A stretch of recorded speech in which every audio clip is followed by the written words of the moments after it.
Hi, Hi, we're the Ferran brothers. And I'm Eric Ferran, I'm 16. I'm Greg Ferran, and I'm 14. I'm Ryan Ferran, and I'm 12. I'm Zach Ferran, and I'm 10. And we're going to introduce the next 4 virtues. Mine is the virtue of clementia, which is also clemency, mercy, mildness, gentleness shown to other individuals. Clemency calls are the golden rules of dentistry. Every single patient who receives an invasive procedure should receive a clemency call that night or the next morning. Well, thank you, boys. And I know a lot of people are wondering right now that I used to tell everyone I had 4 boys, and they're probably thinking you're a girl. So why don't you tell them you're a boy? You're just jealous because you don't have any hair. That's actually true. And Eric, this picture over here, the Roman Colosseum, we lectured in Italy 2 months ago, and we actually visited that. You remember that? Yeah, we went inside it. Yeah. Did you have fun? Yes. I had a blast. And then Greg and I, we went to London a couple months ago, lectured in London. How do you like London? It's pretty fun. That's still is my favorite city in the world. Is it yours? Yeah. But thanks, guys. See you later. Zach, do I get a kiss? Oh, gosh. If I had one daughter, I would have had kisses. But so basically, clemency, showing mildness, gentleness shown to others. This is so important. You know, you pull wisdom teeth every day. You extract teeth every day. It's no big deal to you. But for them, you know, when you're at home eating dinner with the family, these patients that you did root canals on, extraction, surgery, they're laying on the couch, they're biting on gauze, they're on antibiotics or pain pills, everybody's asking how they're doing, and they always have questions. And, you know, people don't care who their friends are when they're rich and famous and won the lottery. People always care and want to know who their friends are when they went bankrupt, lost their house, got a divorce, rock bottom. When you hit rock bottom, you find out who your friends are. And, you know, these patients come in every 6 months for years and years and years, and they have cleanings and all that. But tonight, they're rock bottom with you. You did a root canal, you extracted a tooth, and when I'm eating dinner, I'm thinking, okay, I'm eating dinner, everything's fine, but I know 3 people that probably aren't eating dinner. And you call them up and you say, hello, this is Howard, your dentist, how are you doing? And man, it touches them. They always have a question. It's usually something about the antibiotic, the pain med, when they can eat, chew, whatever. It only takes a few minutes. And I think if that behavior isn't instinctual to you, it frightens me, because I can still remember senior year listening to kids coming in from college doing those interviews of why they want to be a dentist and all that stuff. And it was always to help people and to be, you know, friendly and courteous and kind and all these things. And then they get out of dental school and they don't want to work evenings, weekends, Saturdays. They want to be unlisted in the phone book. They don't call any of their patients at night. And that's an extremely dysfunctional behavior. We keep saying that in life, the reward, work is the reward. The work itself should be fulfilling, and calling another fellow human being when they're sick, when they're hurt, when they're swollen, and they got questions, can I eat this? The pain pill made me nauseous, or I'm dizzy, or whatever. So, you know, really get into this. Daily wound care calls are the golden rule of dentistry. Every single patient who receives an injection will receive a wound care call from Today's Dental that night or the very next morning. Make sure everything is going. Hopefully it will be the very same person who actually gave the injection or the assistant that was in the room. And then here's the great part. A week later, the dental assistant who assisted the procedure will call to make sure everything is still going fine. This gives the patient a solid week to drive around the block where they can say things like, you know, I think my suture fell out, or when can I get it out? Or, I mean, they always have questions. And also remember, from a business point of view, every time you're talking to your patients, bonding with your patients, they're not talking to anyone else. And they're not getting second opinions or getting nervous or lost confidence or faith. And also we know from memory, you know, there's this old trick with memory lessons where to show you how they'll remember you in times of emotional needs. Pretend, okay, let's just say I said 30 words. My wife Judah taught me this, where let's say I'm going to read out 30 words, and I would ask you to tell me to each word I say. Remember, it has 1 syllable, 2 syllable, 3 syllables, and you would go through. You divide the room in half, and half the people would say, and you start saying things like firewood, lighter, go-kart, race car, pogo stick, trampoline, flashlight, batteries, iPod, and they're sitting there doing all that, and then you say, okay, Now, take out a piece of paper, and you'd say 30 words. Write down how many of those words you remember. And the average, with 30 words set out fast, is about 5. And then you go to the other half of the room. Now you bring them in. You say, okay, I'm going to say out the same 30 words, and I want you to mentally decide, if you were stranded on a desert island, would you keep this or not? Would you want this? And then you start going through firewood, go-kart, flashlight, lighter fluid, race car, pogo stick, and then you take out the sheet of paper and say, write down how many of those words you remember, and it's usually, on average, over double. Well, why? Because when you were saying, remember how many syllables, they weren't emotionally connecting it to anything. They heard the sounds, they can't recall them. And they're thinking 2 syllables, 4 syllables, 3 syllables. But when you're sitting there getting a visual image that you're stranded on a desert island, hopefully with your wife, and you're saying these things like, oh yeah, flashlight, oh yeah, I'd want batteries, I'd want firewood, I'd want a lighter. Well, the thing is with your dental office, when people come in for a cleaning, exam, x-rays, this and that, they might not ever store that in memory. And it might just be real short-term memory that just fades away. But man, when they're laying there at night and they're swollen, you pulled their wisdom teeth, you did a root canal, you extracted, they're bleeding, they're gauze, and all of a sudden the phone rings at 8 o'clock, and everybody's like, well, who's that? And they come to the phone, they go, Frank, it's your dentist. He's on the phone. This is Howard Ferran.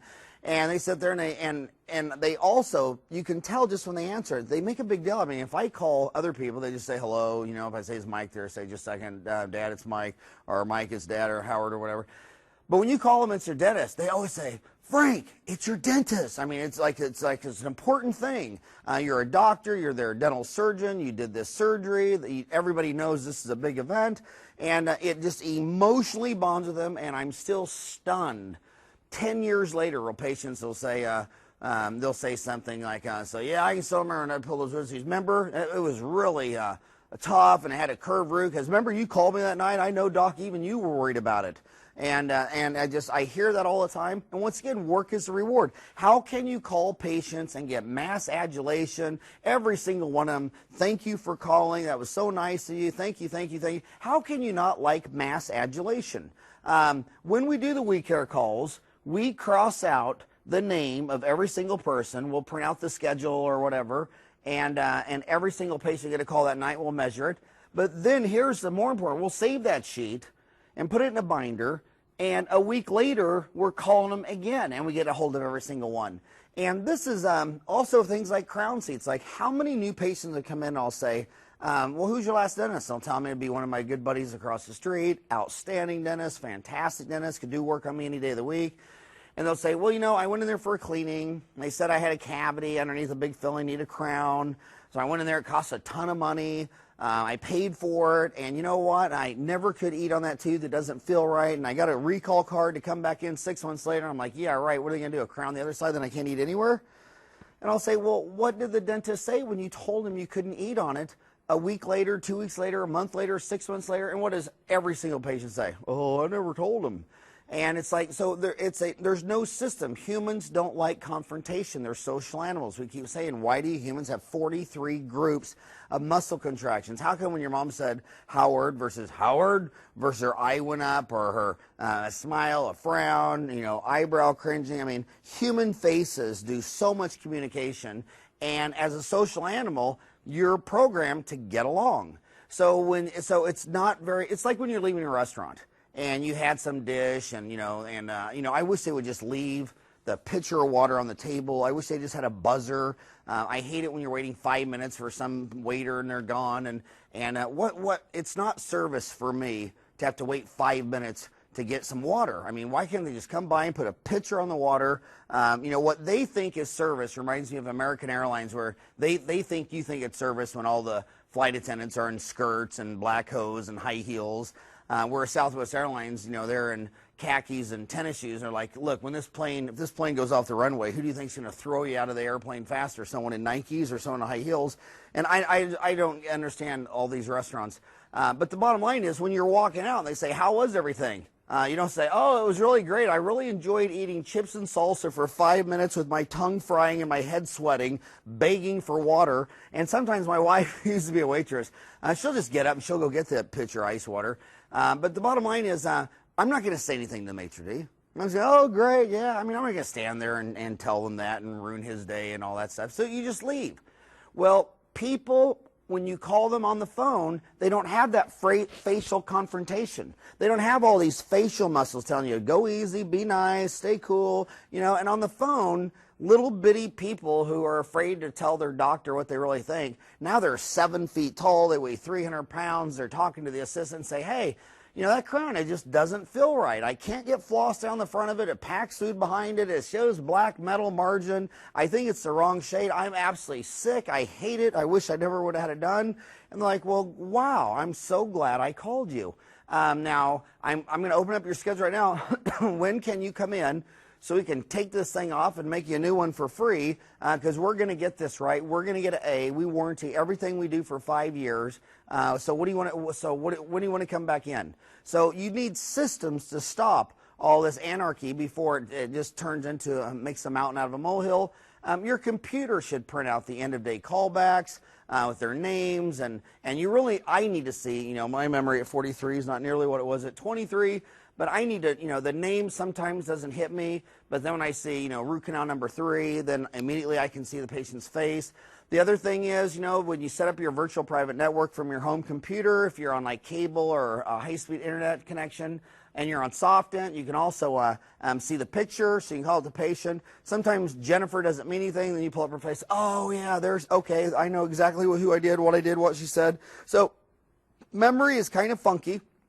And if you have a long commute home, this is also something you can do on the way home.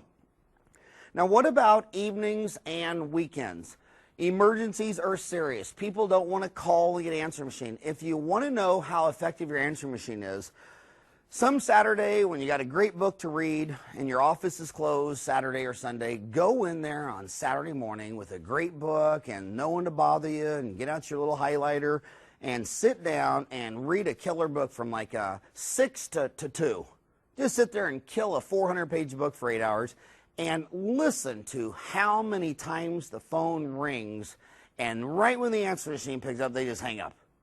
I mean, you have to have human beings answering the phone. What we do is we take a staff member. First of all, we have 12. And remember with yuppies that, you know, 20% had no kids, 20% had 1, 45% had 2, and only a few crazy people like me had 4.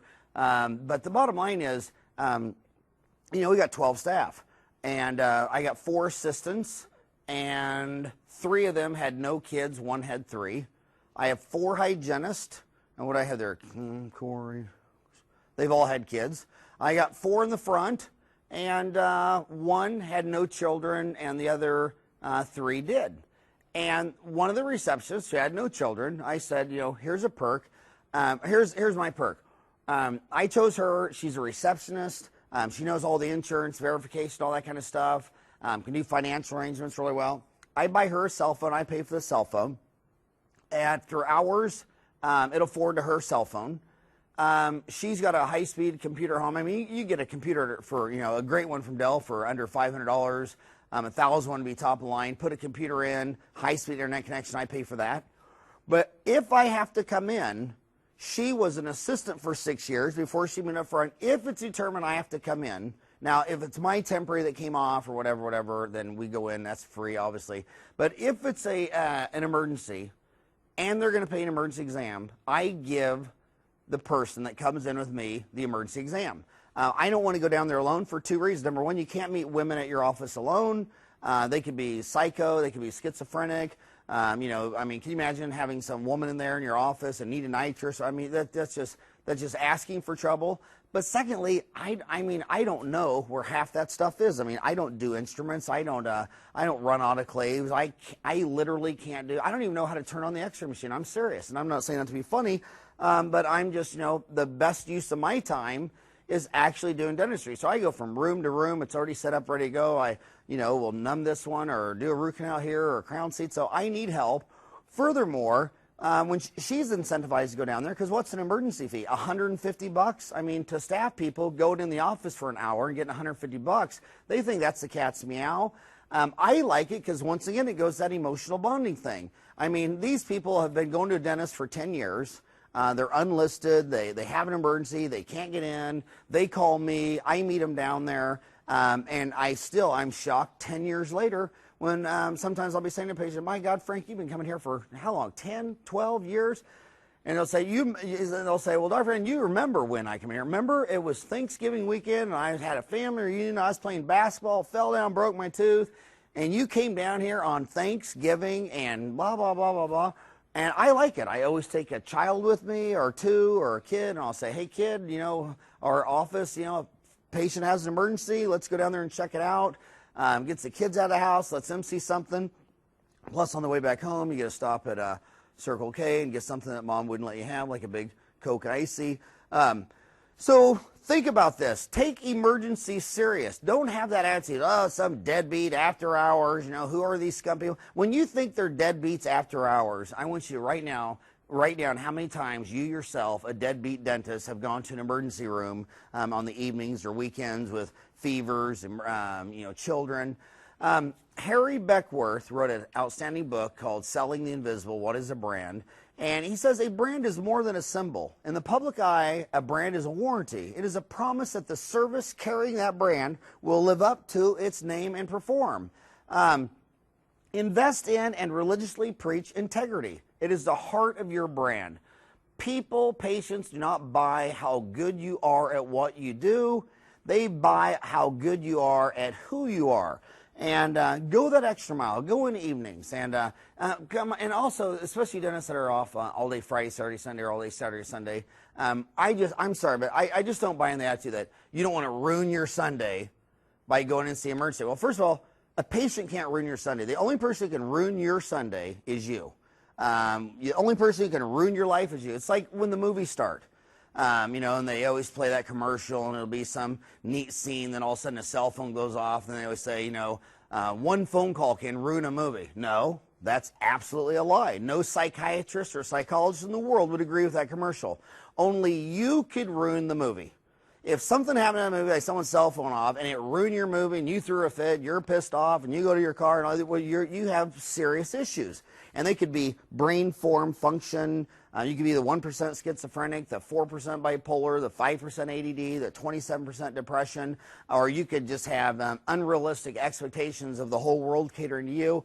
But I don't see how in the world it can ruin your Sunday when you drive down there at 1 o'clock in the afternoon and you go help some guy for 15, 20 minutes. Your assistant's there 30 minutes before you get there. In fact, I usually have the assistant. They meet him there. They call me when the patient gets there. I leave when the patient gets in there.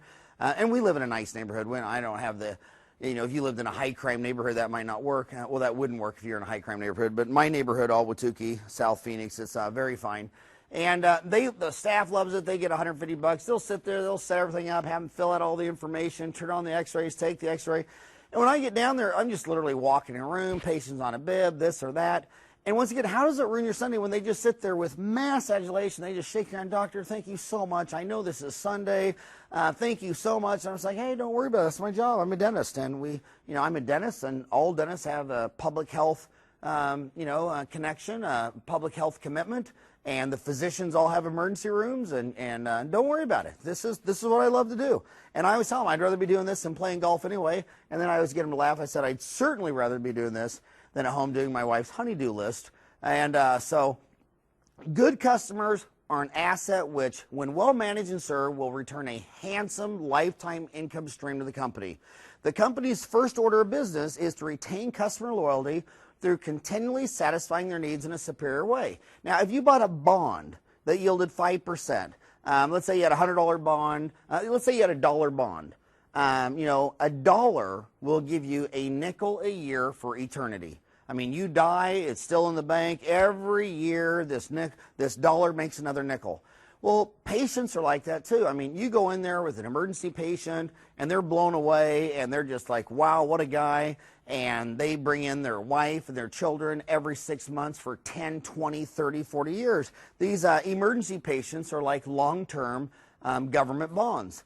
Loyal customers are more profitable because the longer you retain them, the more money you make. Loyal customers, they cost you less to serve. They invest more in your products. They cross-sell and upsell themselves. They generate referrals. So next time someone calls after hours, have systems in place, No dental assistant wants to come in on Sunday for free to build your $1 million practice. You're already making a 6-figure income. Incentivize your staff, make it very economically rewarding, and realize that emergency patients is a form of clemency. It's showing mercy on people who are down. They'll emotionally connect, and realize that you could build an entire practice simply on emergency patients. Thank you very much.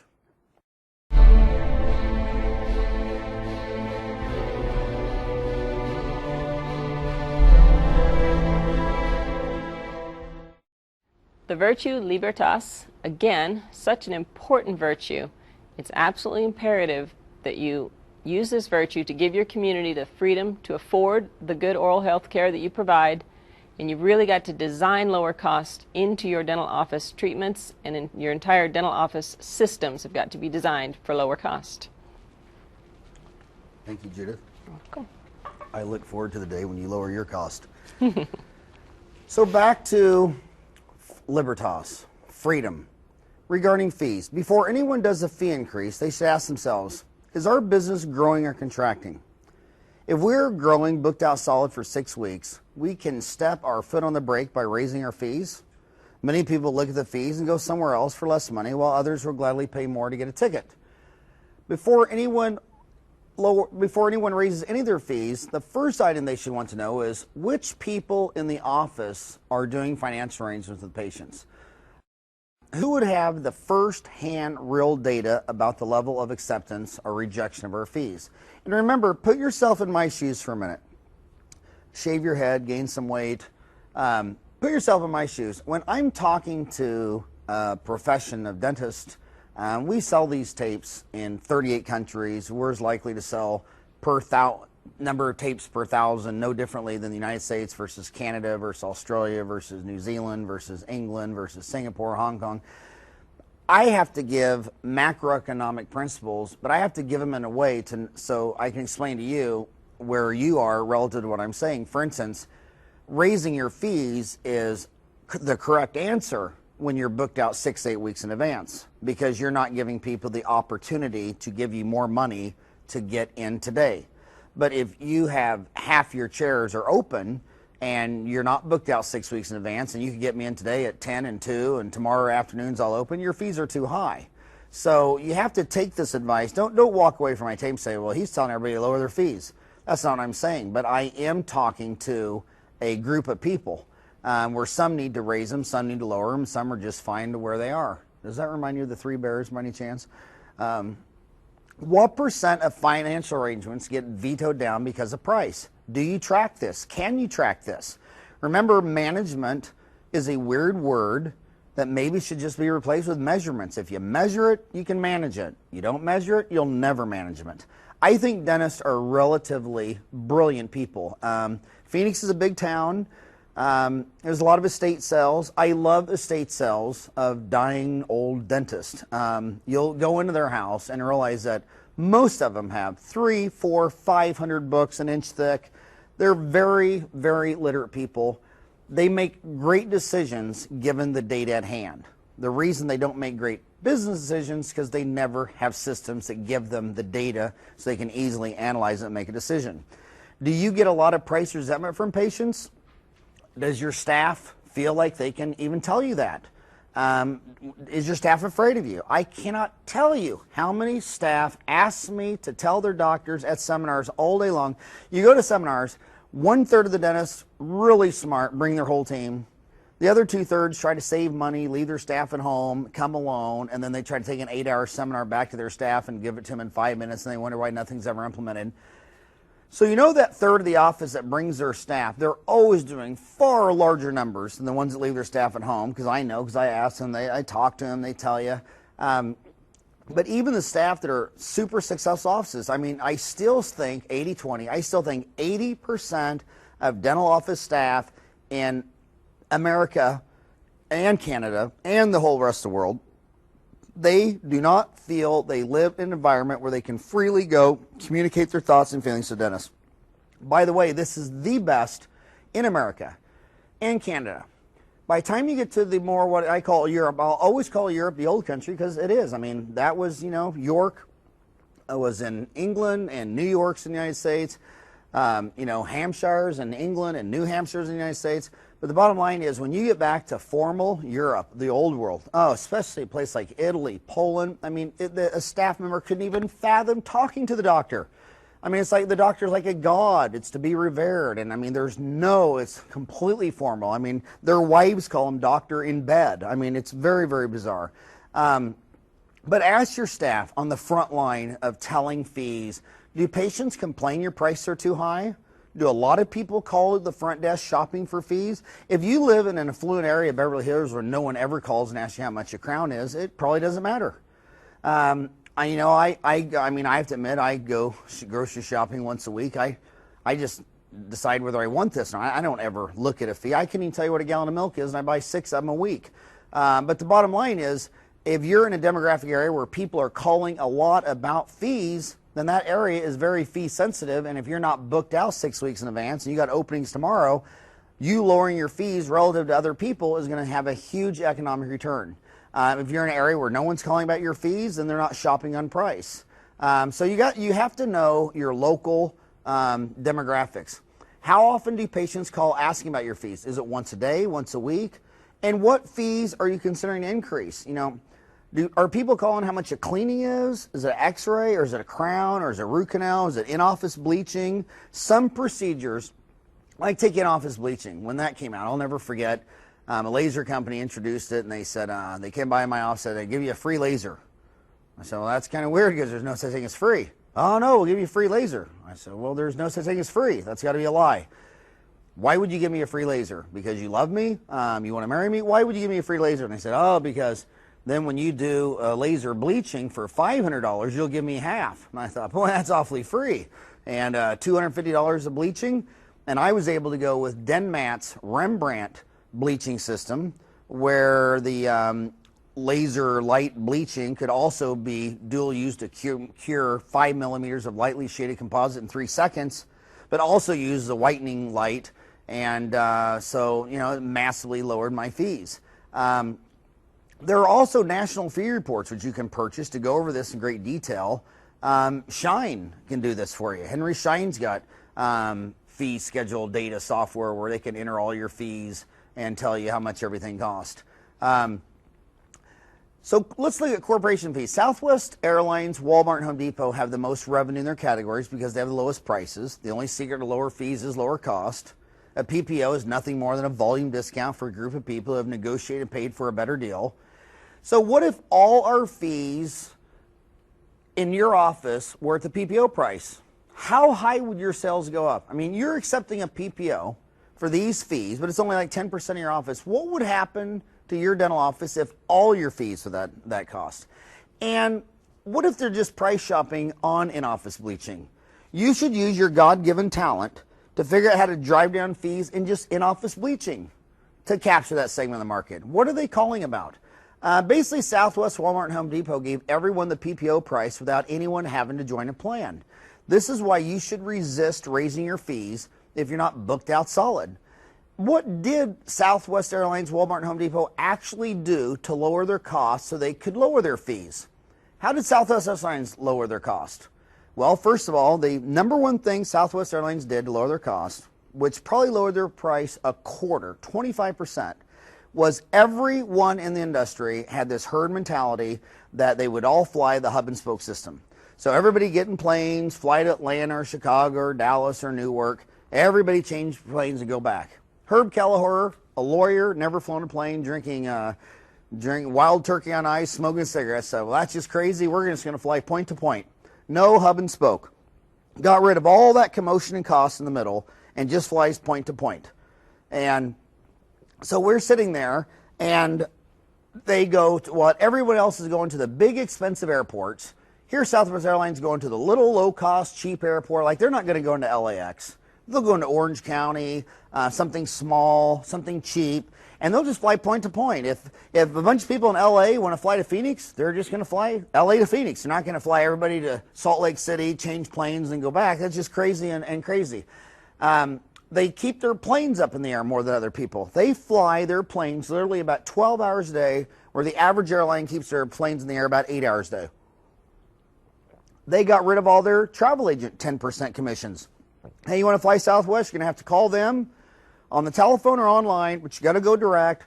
They're not going to give 10% to some travel agent to book it for you. They're using a ticketless booking system. You just print out your ticket online. They got rid of free meals and free alcohol. I mean, when you are trying to buy a plane ticket from Phoenix to Orlando, are you buying your plane versus who's selling, going to be serving rubber chicken and rice pilaf versus lasagna and some other stiff carbohydrate starch? Or are you going on price? So they got rid of all the things you're not asking for. So beware of wanting to add all these spa amenities that will increase your overhead, like free meals and free alcohol, when they're all buying on price. So don't get too caught up in your own press clippings. Not allocating specific seats to passengers, a little thing, you think it's annoying, but here they're getting passengers involved with lowering their costs. They're saying, look, find your own seat. We're not going to shop around and try to put 2 here and 3 here and 4 here. Look, you know, we're going to get our passengers involved in lowering our cost. Now, what did Walmart do to lower their costs so they could lower their fees? Well, what Walmart did to lower their cost about a quarter, like Southwest Airlines flying point to point instead of hub and spoke, Walmart built a first-class management information system, went all digital, that linked their employers and suppliers and management together. When you went to a Walmart store and bought a Barbie doll, instantly the Barbie doll manufacturer learned of this and the management in Bentonville, Arkansas. And this way, the suppliers aren't coming by each Walmart saying, hey, I got a special on Barbie dolls. Buy a case, get another case for free. Those are all games. There's no buy a case, get another case for free. There's no such thing as free. These are all gimmicks that don't lower cost. But if the supplier finds out that this store sold 10 Ken dolls and only 5 Barbie dolls, and this store sold 20 Barbie dolls and only 1 Ken doll, they adjust their production, distribution, getting the right things so that no one runs out. Sam Walton guessed that stockouts by mom going to a store specifically to buy a dozen pair of white tube socks and you were out of mediums, that's 20% of sales. And by never running out of what she was going there to get would increase their sales 20%. This is all done from a management information system. And in the old days, everybody wanted to hold their data. Everything was a secret, like North Korea. No one wanted anybody else to know what they were selling, where they were selling. Everybody thought information was to be hoarded among a few smart managers and headquarters. And Southwest Airlines said, look, let's be transparent. This will get everybody involved in making the right decisions. This will help our employers, our suppliers, our managers. This will help everybody make the right decision. This is why if you buy your supplies from a, I still think you're better to buy all your supplies from one person instead of shopping around catalogs, buying from 20 different places. Even with the things you buy from the people that only sell direct, like Denmat and Ultradent, a person at Henry Schein or Patterson or Benco will even order direct from there, because when you give one person all your business, they become your value chain. They get involved. They help you understand your costs. They become incentivized to share best practices and say, Howard, they come up to me, call me Dr. Fran. I said, I don't want an professional barrier to entry to communication. I don't want to be Dr. Fran. I want to be your friend. I want to share what I think with you and you share with me, and I want a very close, valuable relationship. And I don't treat any of those people like they're second class. I have them come in at a scheduled time. I make time. So if they got to talk to me 15, 20 minutes, they have time. They schedule that just like a patient. I want total respect with each other. I value my supplier's time. They value my time. And we meet like professional patients, not like he's a salesman and I'm some guru dentist or something. That's just crazy. Walmart also got rid of their warehouse concept with cross-docking. Sam said, you go to Sears, you want to buy something, they don't have any, and they have it in a warehouse with another building and a bunch of people that just cost. So at Walmart, all the distributor trucks pull up, back up to a dock. All of their store trucks coming back up to a dock. They take everything out of the truck and put it in the other trucks. They spend all day sorting all this stuff. And they leave. The trucks go back to the manufacturers empty. And the other trucks go to the stores with all the stuff. They got rid of their warehouses. And here's the neatest thing. Sam Walton pioneered everyday low price shopping. He said, just because you can buy a hula hoop for $1 and sell it for $3 because it's a hot fad in the 70s doesn't mean that's a good long-term strategy. We'll buy it for $1 and we'll mark everything up 12%. We'll sell it for $1.12. And what we'll do is by always marking it up a low amount, Mom will quit shopping around. She used to go check 3 or 4 stores. Well, these sell a hula hoop for $4. Well, why do these sell it for $2? Well, the thing only costs $1. And by Walmart saying, we're going to only mark things up 12.5%, after Mom's price checks 3 or 4 or 5 times, and she realizes Walmart's always the cheapest, she quits price shopping and gives all of her business to Walmart. I don't call 5 different airlines to see who's the cheapest to fly from Phoenix to wherever I'm going, because I know if Southwest Airlines goes there, they'll always be the cheapest. And if some other company tries to lower their fee below Walmart, I know their costs aren't lower at Walmart because I can read the stock market, and I know it's just a gimmick to get some of my business, and then they'll raise them. And I know it's just gimmicks and tricks at all the other airlines. So Walmart now has all their suppliers on the same level as all the Walmart employees and management. So they can sit down together and say, hey, you're going to run out of these. We need to have more shelf space for here. Hey, this little display setup and a couple of other stores is really doing good. You ought to consider doing that. And all of their employees and management, they all sit around together and take notice of the most intricate details on what is selling, what is not selling, different store layouts and merchandise techniques to capitalize on every cost-saving opportunity and create a high-performance team spirit and their value chain of employees, suppliers, and management. When was the last time you met with an insurance CEO or dental manufacturing rep? I have a meeting, I have a lunch break coming up in a couple of weeks, aren't I, with Carol Watkins and another dental insurance CEO, and I want to know what can we do. Another thing I love about Southwest Airlines is I'm in Phoenix, and that's one of their major hubs. It's like Phoenix and Dallas, Love Airport, and John Wayne. And Walmart several years ago said they were going to quit accepting dental insurance forms and x-rays. They'd only accept them digital.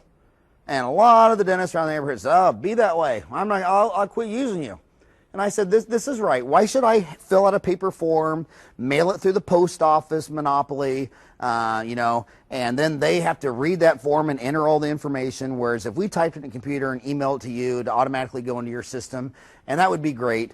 And when I knew Southwest Airlines was asking me that back in 1998, I said, by the year 2000, we're going to be all digital. We're going to be paperless. We had to buy digital x-ray. We bought Trophy from Kodak. SoftDent, I've been on SoftDent since 1990, and that was bought by Kodak. And we made the commitment that we were going digital, and we were going digital so we could lower the costs of not just our side, but of the insurance side. See, that's my value chain. When you complain that the insurance have to deny this or cut their cost or not want to cover this, well, by you helping them lower their costs, by you going digital, you lower their costs. See, we're all in the same boat, and we help each other. I lower your costs, you lower mine. Walmart, besides cross-docking, they just continually do everything they can to lower cost. And they also leverage their lower cost advantage with their price innovation, everyday low prices. I think you should consider everyday PPO prices. And here's another thing about prices. There's very different between a dentist out of school who's only done 5 root canals and a 55-year-old dentist who's done 5,000.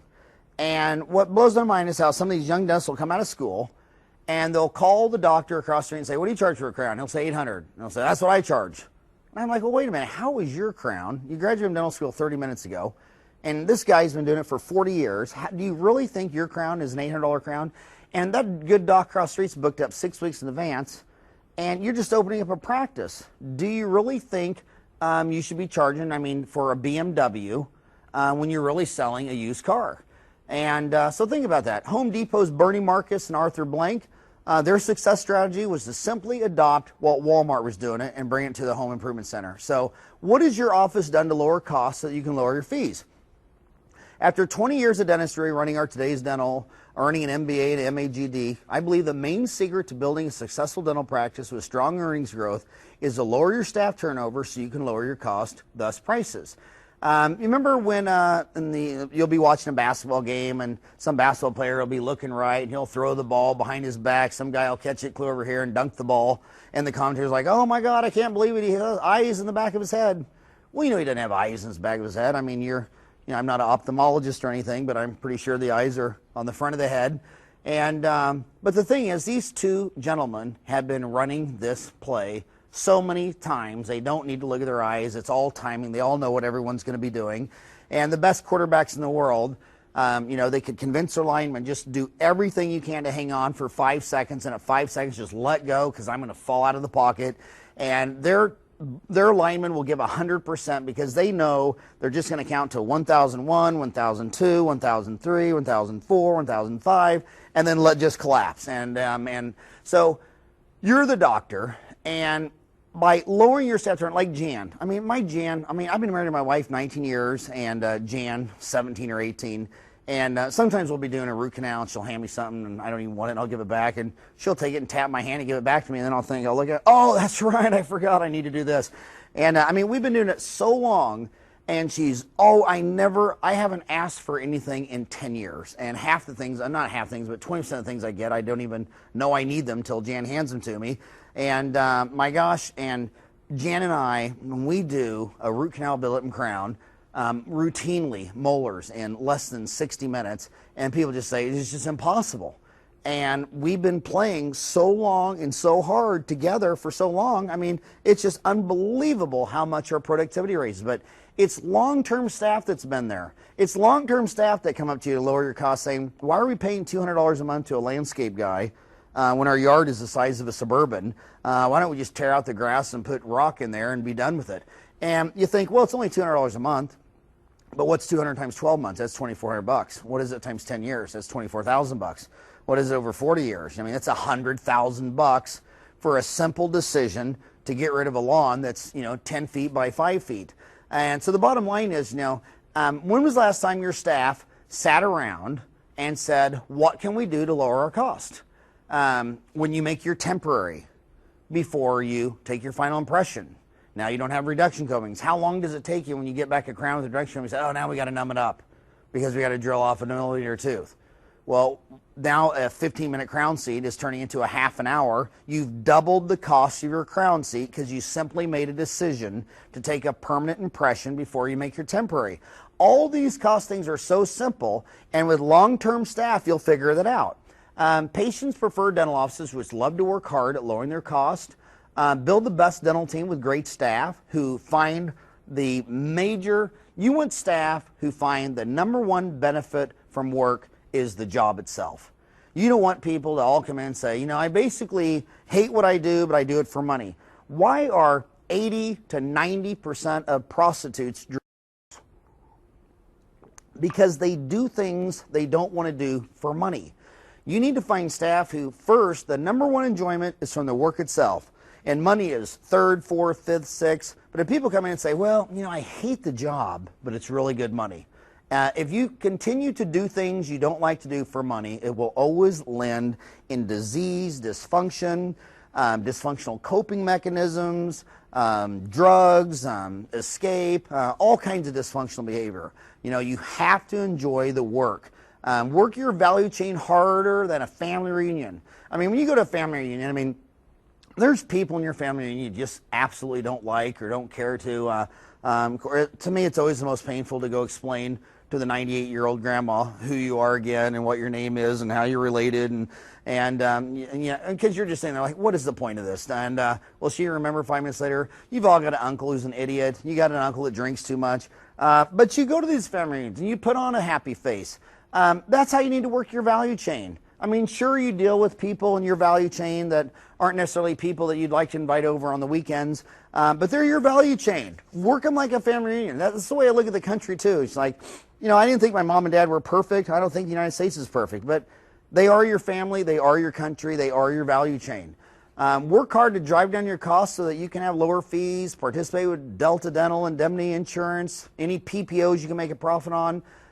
take massive amounts of dental continuing education and spend countless hours on Dental Town, striving to become better at diagnosing, explaining treatments, convincing the patients to accept treatment. Doctor, you are the product, the quality, the service. You're the quarterback in a football game. You're the center in a basketball game. You're the goalie in a hockey game, in a soccer game.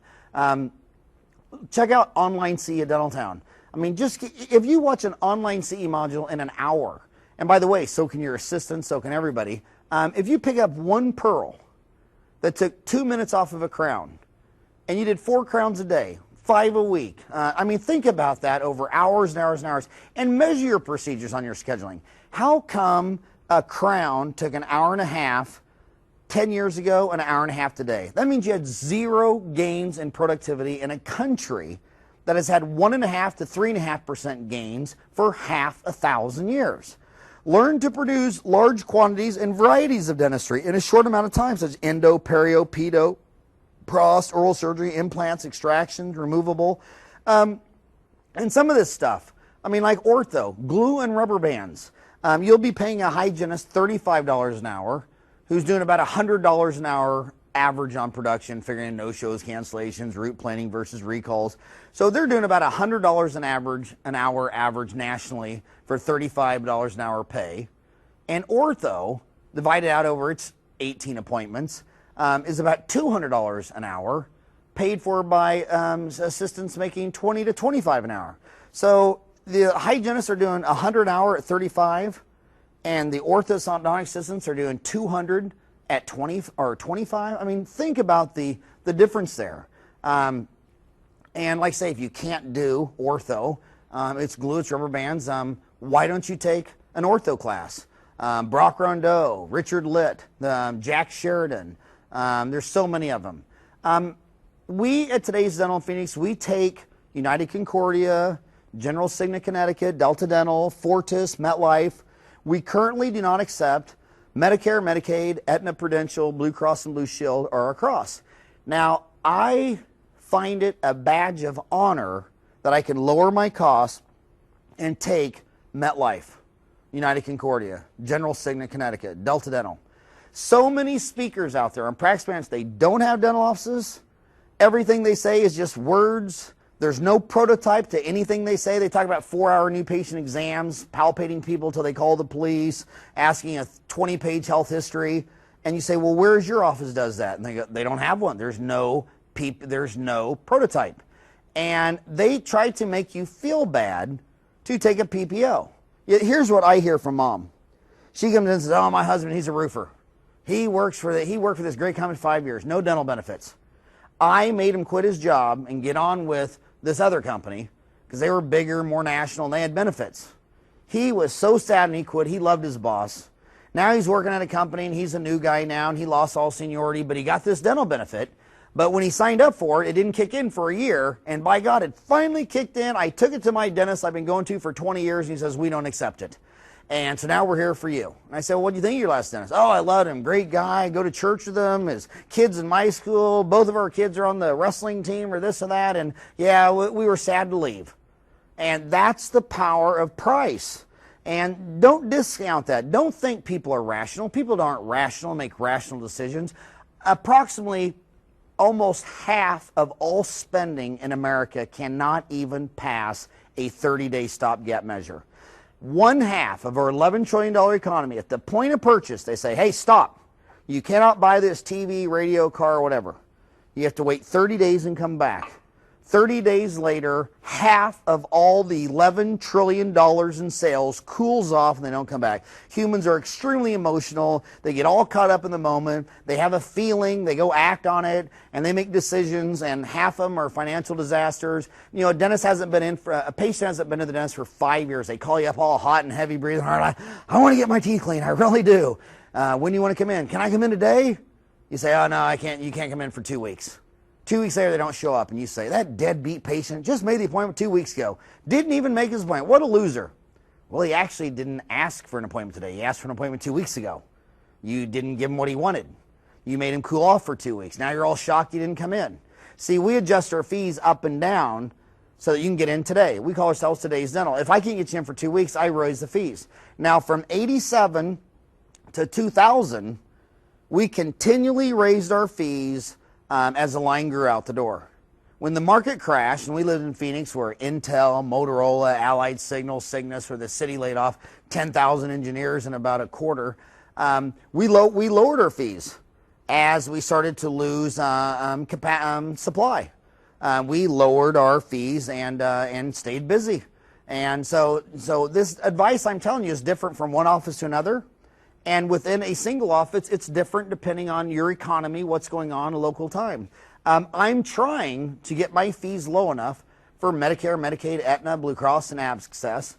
And when these people send me contracts of joining, and I'm not going to join, I just don't throw them away. These are a value chain. I want them to come over. I want to tell them in person. I want to shake their hand, because with all of these insurance companies, my problem is very specific. I lose money in cleanings, exams, x-rays, and fillings, and I make grotesque amounts of money in extractions, root canals, crowns, dentures, partials.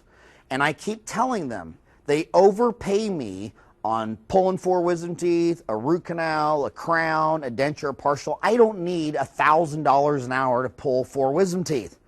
But I can't pay a hygienist $37 an hour to do a cleaning for $35 an hour. I can't lose $2 on every cleaning. They say, oh, you'll make it up on this or this. Well, yeah, in some big theory, but in actuality, your grand theory doesn't really work out. And I want them to see the data so they know what the issue is. The issue is the industry continually underpays us in cleanings, exams, and x-rays and fillings, and they grotesquely overpay us in ortho benefits, oral surgery, removable, wisdom teeth, but your value chain has to know that. Now, here's an example of my value chain staying connected. There was a Delta CEO here my first decade named Ed Judd. And Ed and I invite him over and lunch, dinner at our house. We go to lunch at least once a year. I mean, the guy gave me $500,000 a year, cash, and or insurance checks, I guess. But very nice account. I thought he was fantastic. And one day he called me up and he said, Howard, can we do lunch? And I said, sure. And he said, where do you want to go? And I said, well, your pick. He said, Black Eyed Peas. So we're going to Black Eyed Peas. We're talking about family, friends, golf, whatever, and we're having fun. But last 5 minutes, he goes, he picked me in the office. We're driving back to the office. He goes, Howard, can I ask you a question? I said, absolutely. He said, how come your number of sealants you did plummeted and the number of composites you did went up significantly? And basically, I had lost faith in sealants. I found out that sealants cracks were filled with, I was taking technology to acid etch and bond to enamel and dentin, but I wasn't acid etching enamel and dentin. I was acid etching pits and fissures filled with crap and bacteria and Oreo cookie and black crud. I told Ed that I felt like after seeing these things chip off and break, after a year, half of them are gone, and 2 years are pretty much all gone.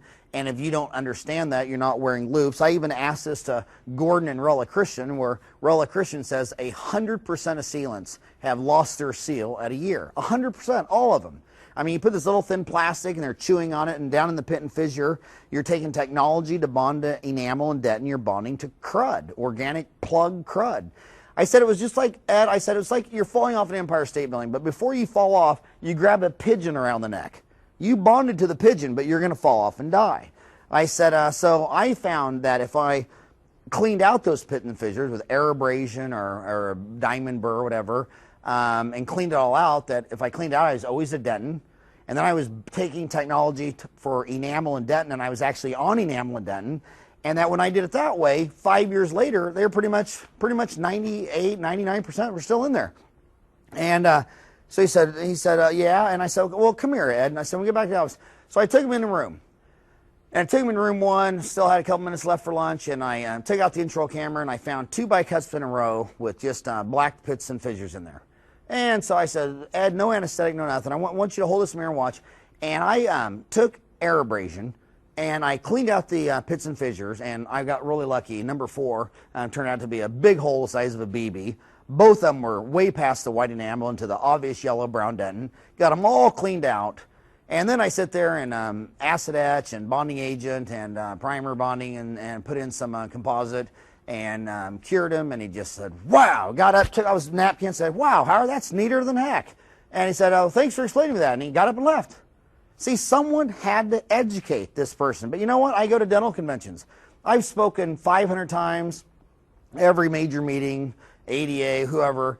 Been the keynote speaker for Australia, all kinds of places. I never, ever, ever, ever see an insurance CEO lecturing.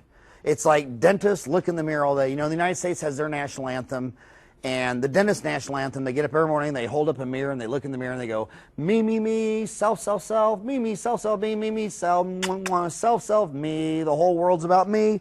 And they don't realize that it's this $80 billion industry, and insurance companies are picking up $35 billion of this. Delta picks up a quarter of all insurance alone, and we don't invite them to speak at our meetings. I've been to meetings where a prestigious deal, and I'll say, well, who spoke last year, the year before? And I'll say, how long has this meeting been going? And they'll say, oh, 50 years. And I say, well, who's been here the longest? Oh, Fred, he's been here 40 years. Fred, have you ever heard one dental insurance CEO speak? He says, never. And these people are picking up a huge chunk of the bill. You need to network with your value chain. And market segmentation is actually, this slide here is the best marketing in the world, and you'll never see it in any dental journal. And that is, if we put price on Y and quantity on X, this is price elasticity. There's 62 sectors of the economy. Let's just take transportation. The lowest cost, walking, is the most popular, 6 billion earthlings. 2 billion earthlings today will never own a car, never drink Coke or Pepsi, and never eat at McDonald's in their lifetime from birth to death. 2 billion people will live and die and never sit in a car, drink Coke or Pepsi, or eat at McDonald's. You have a little more money around the world, you have a moped. A little more money, you have a motorcycle. A little more money, you have a used car. You ever realize what happens in our used car markets? They sell them a couple times. Then have you ever gone to LA and Houston and New York and Miami and seen the barges filled up with just all these old junk cars? Then they take them to the third world and make a killing on them. Interesting that a Ford Escort is the #1 selling car in the world at 10 grand. And if you times the average selling cost of an item for the world, times it times 2.4, and that'll be the average mean median mode in the United States. So the #1 selling car in the world is a $10,000 Ford Escort. #1 selling car in the United States is a $25,000 Ford Taurus. A little more money, Oldsmobile, Buick, Cadillac, Mercedes, Rolls-Royce, or if you're a dental consultant, Learjet. And just kidding. And so what is price elasticity? As the price comes down, the quantity goes out. As the price goes up, you sell less. So what did Southwest Airlines, Home Depot, and Walmart say? Well, we're just lower price, and here they are in sales. And healthcare, education, government says every year we want to raise our prices. And that's why healthcare, education, and government have zero gains in productivity for the last century. There's only 3 business strategies known to man. You can either market differentiation, which is to differentiate yourself in the market. Nike does this with their shoes. Nike takes about a $40 shoe, pumps $20 advertising into it with Michael Jordan and all these great athletes. And here I have 4 boys of Irish descendants all buying Nikes when they will never touch a basketball rim without the aid of a trampoline. Yet when we go to shoe stores, you know, I put on the Walmart shoe or the JCPenney shoe or whatever, and the kids all walking around saying, oh, Dad, these hurt my feet. And then I put Nike on, they're like, oh, Dad, these are perfect. What kind are these? And they have to have Nike. Look at McDonald's. When you don't go say, I want a hamburger, you specifically say, I want a Big Mac, I want a quarter pounder, I want a grilled chicken. And see, when you want a Big Mac, you have to go to McDonald's when you have a Big Mac attack. You ever notice that you go to all these hotels or dental conventions, order a hamburger, and they're never any good because you don't know if it's going to be on a bun or some weird roll or some sourdough thing. I mean, they literally, the only person that make a hamburger is your wife, your mom, and McDonald's. And when you have a Big Mac attack, you have to go to McDonald's. They don't have it at the local Marriott. And so when you can differentiate your product Usually in the S&P 500, they're running about a 12% profit margin. Like Intel started realizing that, hey, everybody's buying a personal computer and they better differentiate that it's Intel inside. You got an Intel chip in there. And they just have always dominated the number 2 chip maker, ADC. Another strategy is cost leadership. That's your Southwest Airlines, Walmart, Home Depot. You know, you have the lowest cost, everyone goes there. And then 3 is target market. Target market is, for instance, like in Arizona, 27% of Arizona's Mexican, Latino, and Kansas, it's more like 5%. Yet the Safeway in Kansas and the Safeway in Arizona have the same store shelf, same product. That set up a local target market for a local store called Bash's, which has 100 stores in Arizona because they carry everything you would want to eat in Mexico City. And so they get the whole Hispanic market, do probably $1 billion a month in sales because they're target market. Well, you can do a little bit of all 3 of these things in your office. For market differentiation, you can differentiate your product or service from your competitors. The number 1 differentiator is always going to be courteous long-term staff. If you've been going to this great hygienist, Corey, for 6-7 years, you just won Corey. And the only office that has Corey in Ahwatukee is my office. And next to her is Christine and Janet and Kim. And if you love those 4 awesome hygienists who all went to school together and they all love each other and they come to work and talk and play all day long, if you really want them, you have to go there. I can't tell you how many times a person will do a root canal, and they'll call in, they got some post-op complication or problem or question, and they always ask for Jan. They never say, I got a question about this root canal. Is Dr. Fran there? It's always, I want to talk to Jan. Jan's been there 17 years. They just always want Jan. Another thing with your product, having all your fillings be tooth colored versus amalgam. Gosh, when I can't tell you how beneficial this has been, especially 10 years ago when mothers would come in, well, why do you leave your last office? Oh, my kids, they upset. My daughter's in high school, and she says, her friend Courtney goes to you, and all of her fillings are white, and we go to the old dentist, and all the fillings are black, and me and my husband, we loved her old dentist, but, our 16-year-old daughter's bawling because, we put a bunch of black things in her teeth, and she says all the pretty girls go to your office and get tooth-colored fillings. Another one is just same-day appointments. I mean, how come whenever you give a crown and bridge and press to a lab, they say it'll take 2 weeks? Come on, you made a crown and dental school. I can make crown and dental school in 2 days. Why does it take 2 weeks? It's always 14 days later. How come when if you call up every dental office in America and ask for a cleaning, and every one of them can't get you in for 6 weeks? Well, if no one can get you in for 6 weeks, just deal with that capacity issue for 6 weeks, and everybody in America gets you in today. And the dumbest complaint I hear in healthcare, and you only hear this dumb complaint from government and physicians. They say, well, people don't go to their doctor. They always show up in emergency rooms. Well, you know what? They didn't go to you because they didn't want to go to you until they had a problem. It's like, did you make an appointment 6 weeks in advance that you wanted to go to your favorite Mexican restaurant? When did you decide you wanted to go to your favorite Mexican restaurant, your favorite whatever? How much of your life do you plan 6 weeks in advance? When mom wants to go to the emergency room when her daughter has a 103-degree fever right now, and the fact that all of healthcare can't get her in for 6 weeks means they just have this 6-week mental block issue. I mean, what if you all wanted to, your whole staff at lunch, all wanted to run to Walmart and buy a microwave? Would they tell you to make an appointment 6 weeks in advance? They just day by day add supply to their capacity to match supply and demand. Here's Southwest Airlines on Phoenix, Arizona, in Terminal 4. Made a profit every quarter since '69. Here's the very dysfunctional America West airline. They both have 5% of the market. This makes a product profit every quarter since '69. This has been in Chapter 11 before. At Southwest, everybody they handpicked to work there loves the work itself. I mean, you can check on Southwest Airlines 30 minutes till, and my gosh, they'll get all excited trying to get you on the plane. You go to America West, they won't even make eye contact with you. If you're there 32 minutes till, they say, well, sir, you can't check luggage 30 minutes till, and it's 30 minutes till. And I'll say, well, it's 32 minutes. And it's just totally dysfunction. Total dysfunction. And then it's even another step down to here when you go across the street to any government agency. And so here's how you differentiate yourself. I mean, you just find people that just love to work. I mean, I can't tell you what an honor it is to work with these people. I can't tell you how many of them show up 30, 45 minutes before. They simply love their work. It's like another family to them. My favorite marketing guru god is Seth Godin. He wrote The Purple Cow, Free Prize Inside, All Marketers Are Liars. His website has more marketing things on there. Seth Godin, GODIN.com. Seth says, I love my doctor, not just because I'm sick, which is partly he's joking, but also because he spends so much time with me when I visit. I don't think my doctor does this as a marketing tool. I think he really and truly cares, and it's remarkable. Remarkable enough that I referred a dozen patients to him.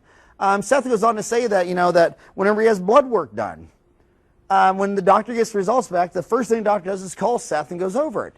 And Seth says, why do you call me, doctor? Why do you take time to call me and go over this? And he says, well, I know that if I went and had blood work done, like say check my PSA for prostate, and I was a 50-year-old man like you, Seth, and I would be worried about it.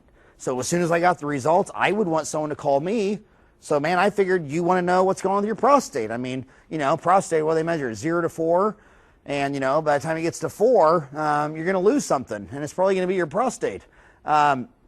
First impressions are set in lead. You never get a second chance to make a first impression. All staff should always be in uniform with a name tag, introduce themselves by name. How come when I go to McDonald's, there's this 16-year-old kid, and I'm in a McDonald's, he's in a uniform, he's got a hat on, he's got a name tag, and I say, hey, Chuck, I'd like a Big Mac, large order of fry and a Coke. And then they come to a dental office, and they lean over the counter and say, excuse me, are you the receptionist? I mean, they don't even know her name. I mean, what happened to uniforms, name tags? Fear is an emotional state that is activated to avoid pain. It stimulates the excretion of epinephrine to elicit the entire fight or flight response. Fear stands for false evidence appearing real. You didn't decide to be like my father in a restaurant. Have you ever worked in a restaurant? My God, everyone that comes in, they're just so gosh darn happy. They're about to, when apes are about to get fed, they're happy, they're smiling, they're drooling on themselves, they can already taste the cheese. Go to Disneyland. There's little kids literally in diapers with steam coming out of them. They're so excited when they open the gates of Disneyland. Little kids are just jumping up and down. And then you go into an emergency room, and it's just like a solemn place.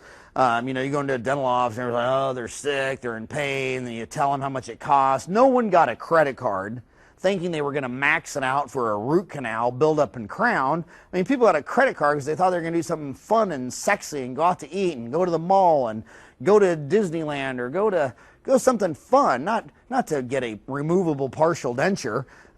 All staff team members need to have their own business cards with economic incentives on the back so they can give it to their own social network to help build your own practice.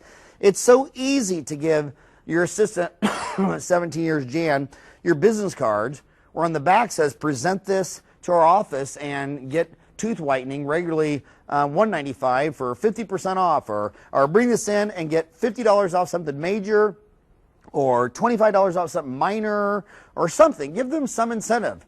For the price of business cards, your staff can bring so many people to work. And reminder to all receptionists, you work with people, not paper. You don't close the sliding glass door because you're back here billing insurance and doing things like that. You're a receptionist, and you're the first line. When these people call, why are they calling? How long has it been since they've been to the dentist? Did they like their last dentist? Why did they like their last dentist? What are they expecting to have done? Do they have any idea what it cost? And building up that big friendly trust. If you have your best person in the office is a hygienist, well, then still put her at the front desk. You always put your best people up front.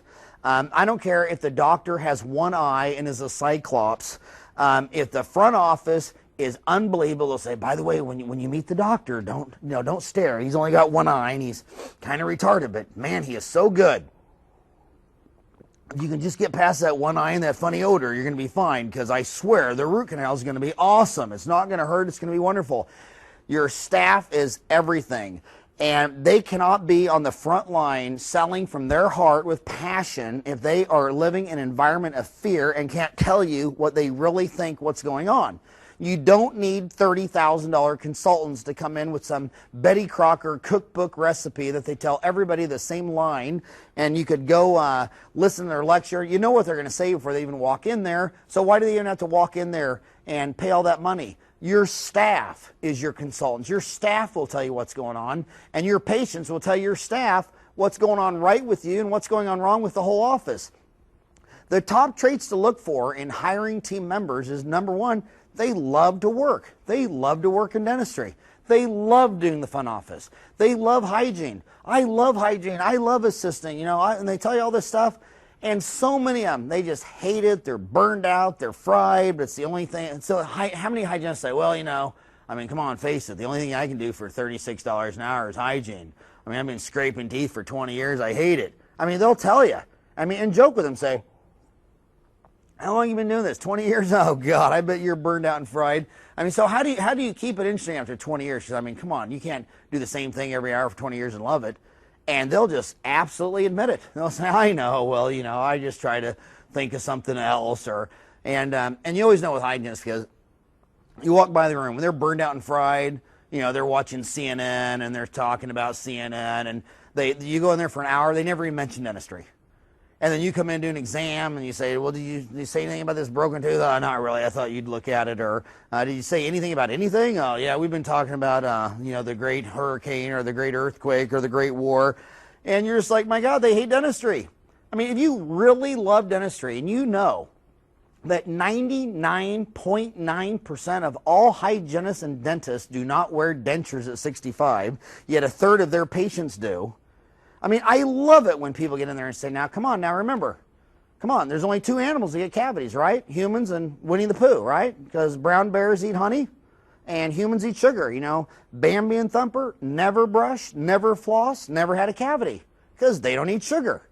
And these little bugs that eat your teeth, they die in oxygen. So everywhere you brush your teeth is air. Air is 20% oxygen. They're never going to live there. So where do they all live? In between their teeth. So what do? You drink Coke, sugar, eat honey like Winnie the Pooh. No rabbit or squirrel ever drank a Dr. Pepper. And then you brush your teeth and all the disease in between your teeth. What's the only thing that goes in between your teeth? Floss. I floss my teeth every morning, every night. I drink more Dr. Pepper than probably almost anyone on the planet. And I've never had a cavity since, I believe my last cavity was 1980. And after my first microbiology class, and the understanding that the only bacteria that eat my teeth are anaerobic bacteria that can't live in oxygen, they live in between my teeth, I got turned on to floss every morning, every night, never had another cavity, never had gum disease, never lose my teeth. Your patients are sitting there brushing their lights out. They're in the hygienist for an hour. She's talking about what's on TV or Oprah Winfrey or Dr. Phil. Forget all that stuff. They don't love dentistry. I find it passionate. I've never sat by anybody on an airplane and not asked them how often they floss. Or do they know the difference between flossing and brushing? Or how many animals get cavities? Do dogs get cavities? They go, yeah, dogs get cavities. I don't know, dogs don't. Not in the wild. Now they do in your house if you feed them people food, but not in the wild. Cats, do cats get cavities? They'll say, I think so. No, they don't. No lion or tiger ever got a cavity in the wild. Now if you brought them in house and fed them, Twinkies, they would. And so, why is that not your personal mission? People hate it when they get a toothache. And they feel like, oh, well, why did you lose your tooth? Well, I got bad teeth. See, my daddy had bad teeth, and his mama had bad teeth, and my mama had bad teeth, and I come from a long line of bad teeth. No, that's just not happened. That's not how it works at all. You come from a long line of people who eat a lot of sugar and never floss their teeth. And say, well, I hate flossing my teeth. Well, do you like giving dentists $85 billion a year? Do you like that? If you do, that's cool. Give me money right now. But, you'll never give me money if you floss your teeth every morning, every night. Look for staff members who love to learn more about dentistry. I put online CE on Dental Town and Hygiene Town for free.